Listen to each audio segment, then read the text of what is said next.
Happy Saturday and welcome to SoundPaint Podcast.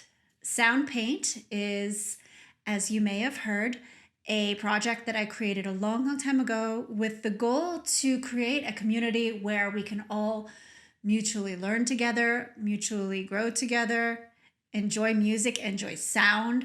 I like approaching music with an exploratory approach. I like to dabble. I like to see what sounds compared with other sounds go together. And we have fun. And this is not a podcast for musicians alone. This is a podcast for everybody to enjoy because music is for everybody, as I say often, and it should be enjoyed by everybody. But I think that everybody gains just a little bit more enjoyment out of something if they can understand just what the heck is going on.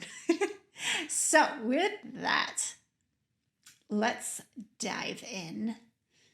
For those of you that are just listening in, I highly encourage you to join me on YouTube. The link is in the description below. I would love to see your comments on there. I would love to see your thoughts.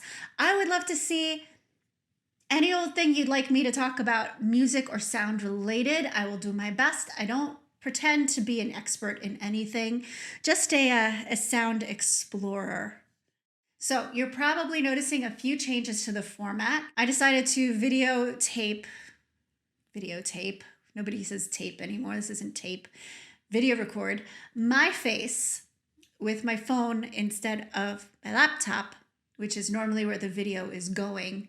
But I wanted to mix it up a little bit. I wanted something that I can control. You don't even need to know my process, whatever.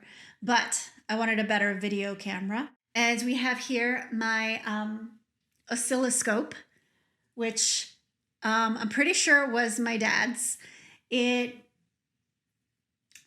something that I am trying to understand the science of. It's super, super cool. It's a way of observing in a visual format sound waves. It's old. I found it in my uncle's garage.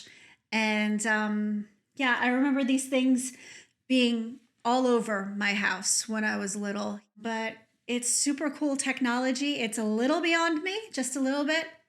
And I'm trying to learn. It might be a future episode, but I'm not there yet. But for now, it's just a featured guest, and it looks pretty, and it's doing its thing. But here we go. So for today's time together, I am going to dive into, we're just going to go right into it. So let me tell you about it before I dive right in. We are going to play around with another plug-in. So last week we played around with Synth 5, but today I want to try a different one. You're probably wondering which one. You'll see. Okay, it's actually right here. So we're going to play around with JUP-8 V3. All right, so we have some things in the JUP-8. We have actually played around with this sound a little bit before. And I'm realizing that it's not armed. So now it's armed. This is pretty cool. This is the JUP-8 is an Arturia keyboard. And we have some stuff here that we can twist around and create some interesting sounds with. And I'm actually not too familiar with working with the JUP-8 myself. So this is going to be interesting for me too, but let's just go ahead and see what the default sound is.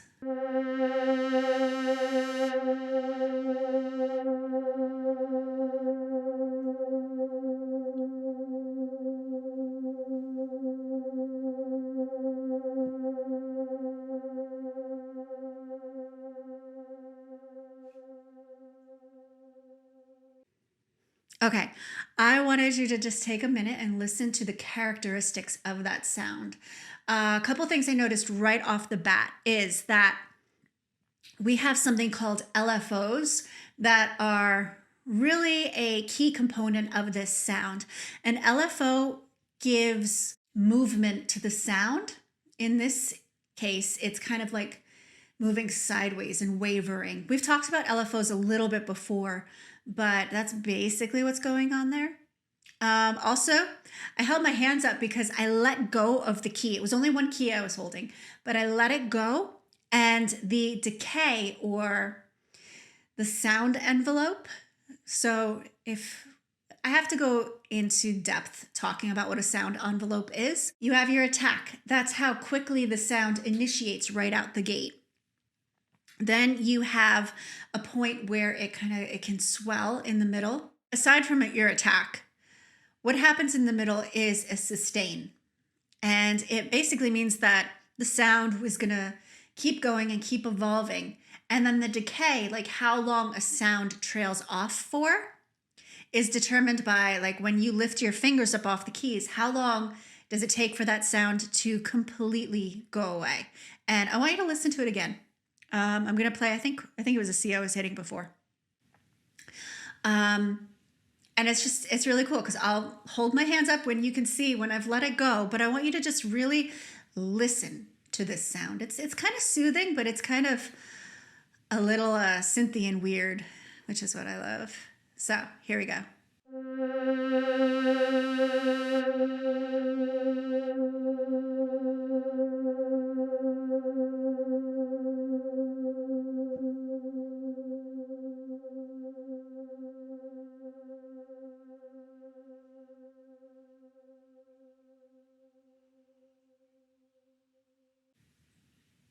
Okay, I don't hear it now. So that's how long the decay is. Now, there was something else I noticed. There were like peaks where the sound would get kind of jagged and harsh in the high end, and it would start like kind of peaking a little bit, and then it would kind of die down, and then it would go back up again. I wasn't changing how hard I was pressing the note. It was doing that all on its own. So I'm going to play that again, and I want you to hear that. I'm going to actually try an octave lower because I think my camera can actually see that. We'll see. Maybe not. I don't know. But either way, you can see it on my screen because here, I'm going to scroll down a little bit so you can at least see the keyboard in front of me on my screen.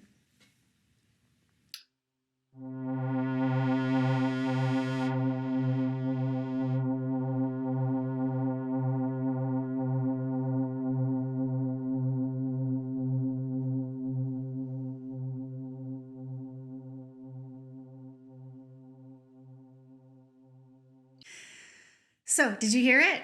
Did you hear how it kind of like peaked and spiked and then it kind of came back down? Like, think of it like swelling waves. I like that imagery. So I'm going to just let you get used to this sound. And this is going to actually be a pretty short session because I'm really feeling right now like I just want to spend some time with you experiencing this sound. In its raw form, I'm not going to tweak or play around with anything. Maybe next week I'll do this one again and explore it, but I'm really enjoying this sound. And I really just kind of want to explore this sound as it is. One thing I do want to point out to you, other than the LFO, we have a waveform right here. I'm going to move it so you can see it. Ah, there. That's useful. It's lighting it up. It's lighting up the word for you that it is right now set to a sine wave. So if I were to change it to a sawtooth wave, you guys know how I love sawtooth waves. Let's hear the difference. I know I said I wasn't going to mess around with it, but I'm just curious now.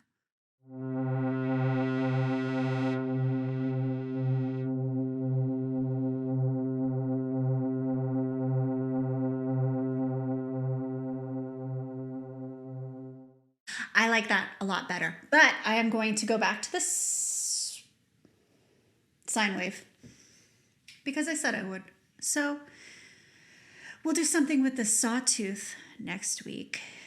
All right, so I'm just gonna kind of play for you guys. So unless you're driving or operating heavy machinery, just chill out, relax, and let me play for you.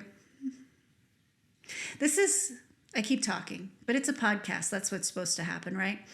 But I just feel with this sound that there is so much sustain and so much decay that each note has to just take its time and live its envelope out, so to speak, its sound envelope.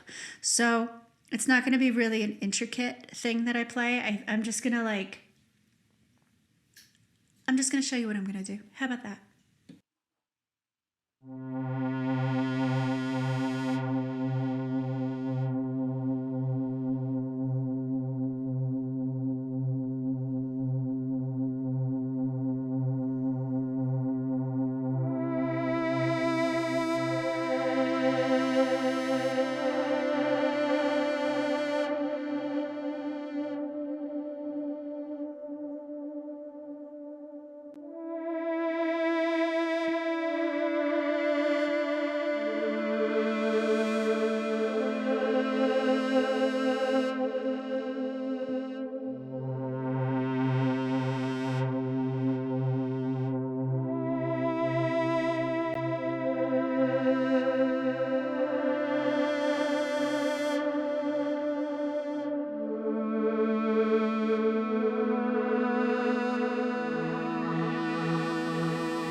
Okay, so I think that's where I'm going to wrap it up and leave you for today. I hope that you're calm.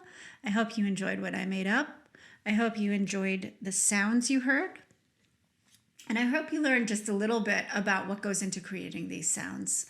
Because, I'm like such a music theory nerd, honestly, that a huge part of my excitement and where it comes from is understanding music theory. So I try to share that in little doses because I understand not everybody loves music theory as much as I do. But I hope you enjoyed that. Have a lovely, hopefully relaxing rest of your weekend, and I'll see you next week. Bye.